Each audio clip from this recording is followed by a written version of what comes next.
I'm going to talk about something a little different, although it relates to competition and efficiency. I think we all know that we're in a real democratic crisis now. And I would argue that one, not the sole, but one of the causes of that crisis is a crisis of powerlessness that comes from the radical concentration of power in the economic realm. In other words, we have a monopoly problem in our country. So while we were debating Cruz versus Bush and Sanders versus Hillary, there were 50,000 mergers in 2016, 50,000 mergers in 2017. And in fact, in the 8 years from 2008 to 2016, there were $10 trillion worth of mergers. The Economist, doing a study of the past 10 years, showed how 2/3 of our industries have become more concentrated in recent years. And this is in insurance, health, beer, books, seeds, eyeglasses, digital advertising, office equipment. And these are not all small mergers. This is DuPont, Dow, Amazon merging with Whole Foods, Walmart and Bonobos, and coming up right now, the merger between Monsanto and Bayer. This growing corporate monopolization is something that may not be at the front of American politics, but I actually ran in an actual swing district, Nick, for Congress, a district that went from over 7% for Obama to over 7% for Donald Trump in the Hudson Valley in New York. And I will tell you that people are deeply aware of their growing powerlessness in the face of corporate monopolies. Sorry, Jim, but I'm going to use polling. Recent polling showed that corporate monopolies are actually 20 points less popular than big banks. Over 72% of Rust Belt voters dislike corporate monopolies at a high level. So even though it hasn't been really, really since 1912 maybe, at the center of our politics in terms of our parties, it is very much at the center of people's politics. So what happened? I'm actually going to spend less time on how we got so concentrated because, like Nick, I thought I would spend more time on theory. But briefly, for the past 40 years, the school of thought dominated by Posner and Richard Bork, crudely known as the Chicago School, has dominated not just our courts thinking about anti-monopoly policy, but our entire our law schools thinking about anti-monopoly policy, and has led to, from 1981, when Reagan came into office, to now, a complete overhauling of a 200-year tradition of treating anti-monopoly policy seriously. There are a few different elements of that change. The key thing to understand is that the Chicago School believes that the goal of anti-monopoly policy is at heart consumer welfare, and in practice, consumer price. So the approach towards mergers has been to examine, essentially, with some exceptions, what it's going to do to consumer price, and not the myriad other kinds of effects that mergers could bring into practice. The other side effects, which I also think are important, is that the Chicago School brought in a technocratic approach, which basically gave an enormous amount of power to economists to be making decisions about what anti-monopoly policy should be, narrowed anti-monopoly policy into antitrust policy, so it seemed like this technical realm for the priests from the Economics Academy, and also took anti-monopoly policy out of state houses and out of the Congress, so that we do not have regular, net neutrality being a major exception, we do not have regular major anti-monopoly policy debates in the halls of Congress. It's rather seen as a job for the courts and for the experts. So that school of thought, the Chicago school of thought, is really being called into question right now. There are a lot of different critiques coming from all different angles. The Chicago school itself last week held a conference with a lot of navel-gazing. The University of Chicago, about, well, there's something not working. We have this unbelievable problem of concentration. And in the Facebook hearings just a few weeks ago, you could see people from left and right, Lindsey Graham asking Zuckerberg if he was a monopoly, and Zuckerberg saying he didn't feel like it.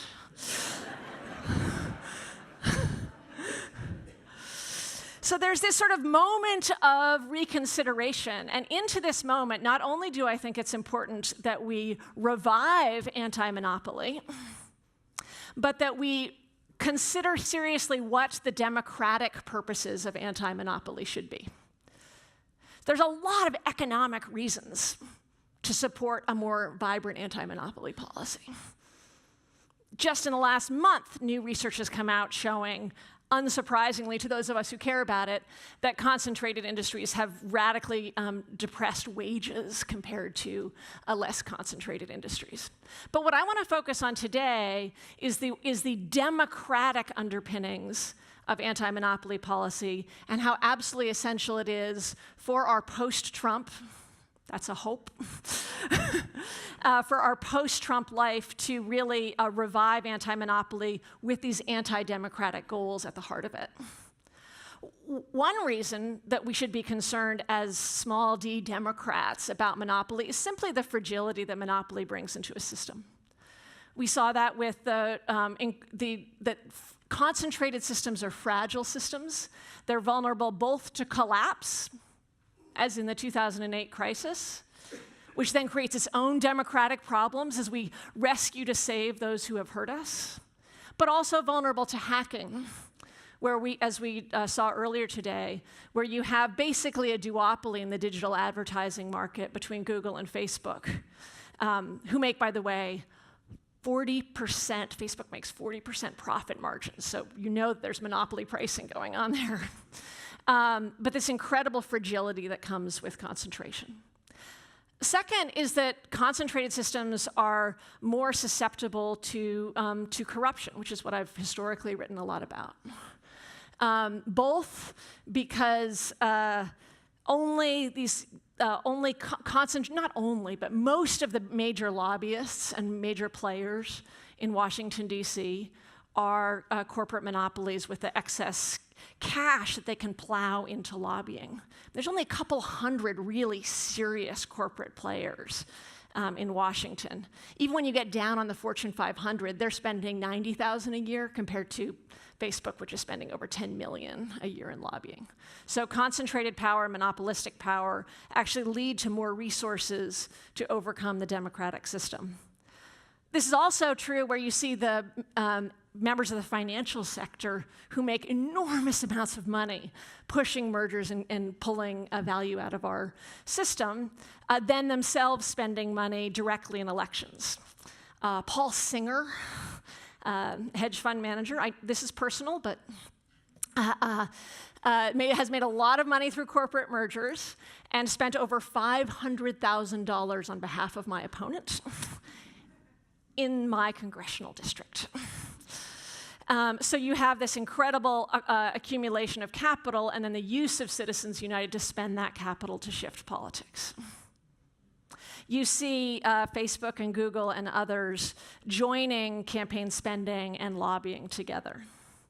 And then you see where these corporate monopolies, and this is part of a long tradition that I think we've lost a little bit, corporate monopolies that don't corrupt government, but become a kind of government.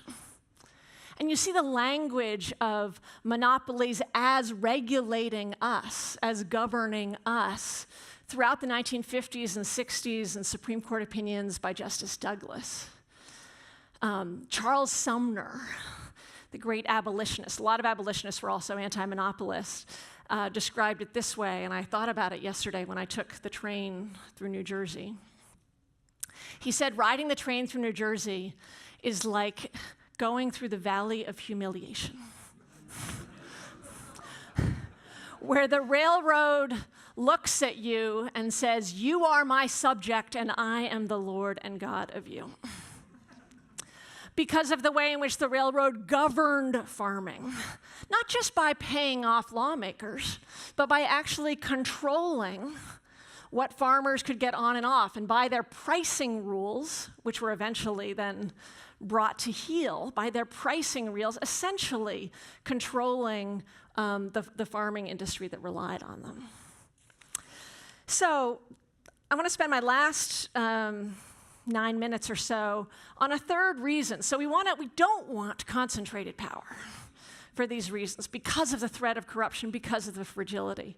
But a third reason that I've come to believe is really important is that we also do want decentralized economic power, because there's a way in which decentralized economic power allows us to cultivate the faculties of citizenship that we may need to be a self-governing society. This is the idea that freedom in the economic realm and the habits of discretion actually changes who we are as people and makes us better fit to be able to govern ourselves in our political realm. So a simple example, like my local diner, who is an independent business, if somebody steals something, he has the choice about whether to run out after him or not. In my local IHOP, the manager has no such choice. So on a daily basis, I'm not saying there's a right or wrong choice in that moment, but on a daily basis, somebody who is either themselves running a company or closer to the levers of power of that company are likely to confront a series of decisions that require the exercise of moral faculties in a way that people who are workers or cogs in a much more concentrated industry do not. So this is, you might think like Jefferson, you're from the country, that sounds very cute.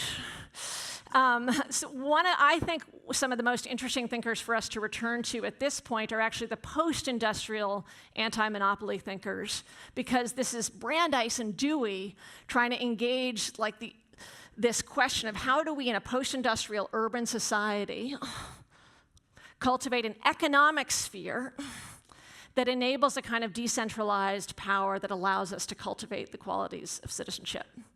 So Dewey focuses more on education, Brandeis on anti-monopoly and speech, but both are interested in the way that the structures of society enable us to become citizens.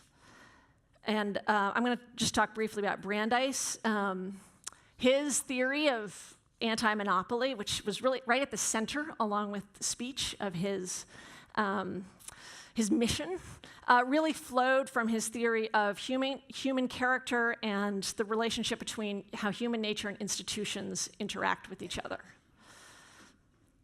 So you may recall that Brandeis, talking about speech, in Whitney, the final end of the state is to make men free to develop their faculties, faculty development. He talks about speech not just as an end in itself, but as the freedom actually forces us to become better potential citizens. His view of speech is then reflected in all of his antitrust cases. So in his antitrust cases, you see him saying only through participation in the responsibilities of business can Americans secure the moral and intellectual development which is essential to the maintenance of liberty. Only through participation. So a vigorous, active, moral, creative life requires the decentralization of power. He also was concerned about how, like Lord Acton, absolute power corrupts, concerned about the way in which too much power, too little power, and Learned Hand talks about this too, too little power actually changes us, makes us deadened, deadens our moral faculties. Too much power is beyond our capacity and leads to what he called excesses and weaknesses. Neither our character nor our intelligence can long bear the strain of unrestrained power. So there's kind of a Goldilocks, like just the right amount of economic power vision here. So just thinking about what this might mean in practice in a modern industrial society, I think about chicken farming. So chicken farming 30 years ago, 1986, 1988. There are lots of independent chicken farms who sell to lots of different distributors. The chicken farmer chooses their own seeds. The chicken farmer chooses their own eggs. They choose their own water. There's a series of choices they make. They choose their own chicken house. And then they sell to different distributors. Now, 30 years later, after the antitrust revolution, we still have hundreds of thousands of chicken farmers. Hundreds of thousands. But they do not choose their seed or their water or their chicken house because Tyson or Pilgrim will not buy from them unless they do exactly what Tyson or Pilgrim says.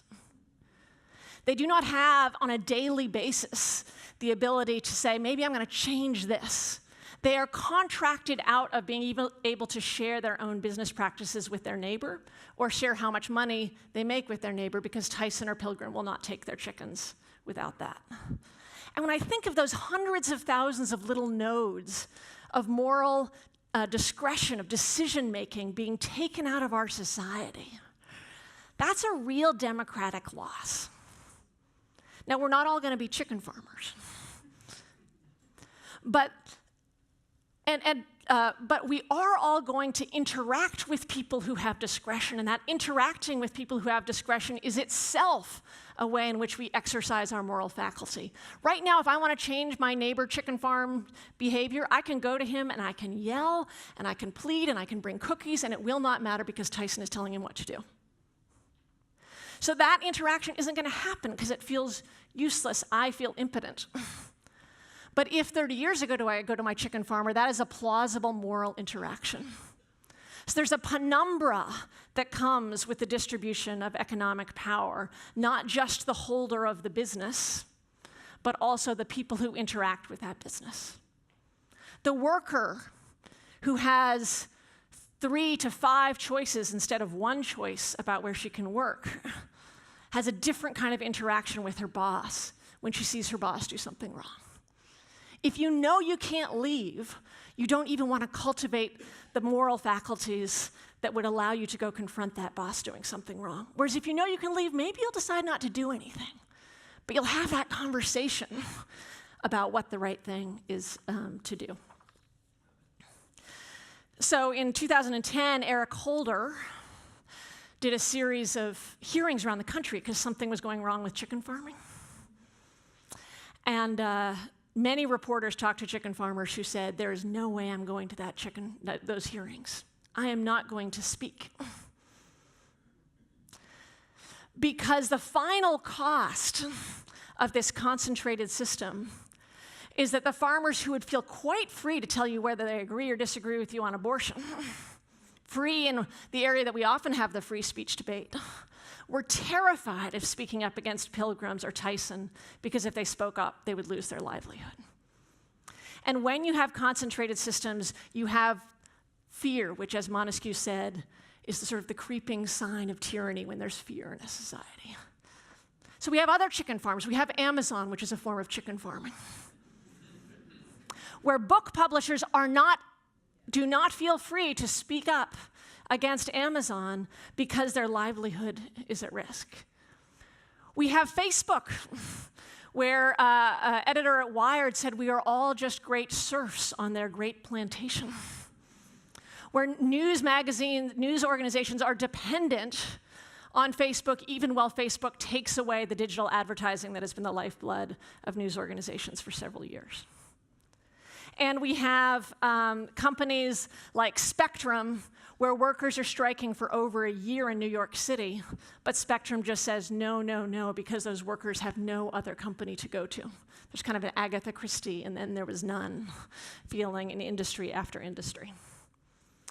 So I believe that what we see in democratic theory and the initial response to my talking about this has been, this is great, we should have discretion, but why don't we have it in the non-economic realm? There's churches and community groups and all kinds of different places where we can be full citizens.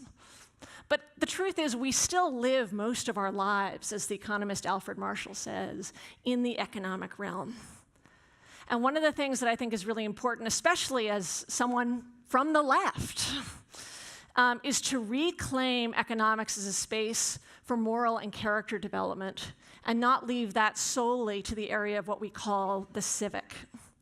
Because if we continue to just think we can undo Trump and undo these sort of extreme reactions, I think we actually miss one of the underlying problems in our society, which is a problem of powerlessness.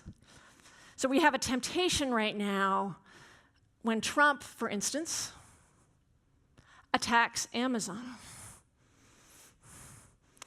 to run to the arms of the great, more liberal modern monopolists as our savior from a tyrant. And I think it's incredibly important that we understand this is not saviors from tyrants, but Scylla and Charybdis. That on the one hand, we have one form of tyranny, but we have another form of tyranny that is staring us in the face. And if we don't make it through and don't actually revive an anti-monopoly moment that respects the individual morality, we're going to end up in a similarly fragile system. Thank you.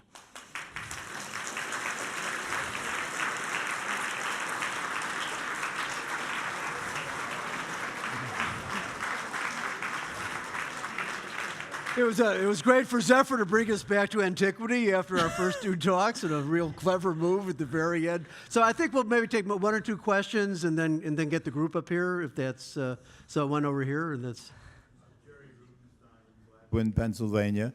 I understand and I appreciate all the things you said about the ramifications of monopolies. However, you seem to be addressing it from within the confines of the U.S. borders. But we live now in what I would call a new economy that people refer to as globalization. And it's always been a struggle for me to figure out how you deal with any monopolistic efforts when you've got China and Alibaba and China resources being directed from a central location. How do you compete with that and also honor the principles of antitrust and anti-monopoly? Great, important question. The two have always been combined. If you go back to the 1912 election, the discussion about anti-monopoly and at the time the tariff were sort of deeply wedded to each other. One of the things I think we should do is actually rethink trade. And actually bring some of these same principles, especially the concern about fragility, to thinking about trade. For instance, China produces 99% of our vitamin C. That sort of fits a model where we're just looking for the most efficient producer, but actually creates incredible amounts of fragility in our military and trade relations. So thinking about anti-monopoly in terms of and trade as both part of the same question, I don't think you can separate the two. I think that we should, in part of our rethinking trade, is say we don't want to have we want to have interdependence, but not a fragile dependence on other countries' productions. And I think that there's some areas, it's a much longer conversation, but I think that there's some areas in which we have gone far too far in trade in thinking there's nothing inevitable about our current radical open borders policy. I think that there's interdependence is absolutely critical, but that doesn't mean radical interdependence at all levels.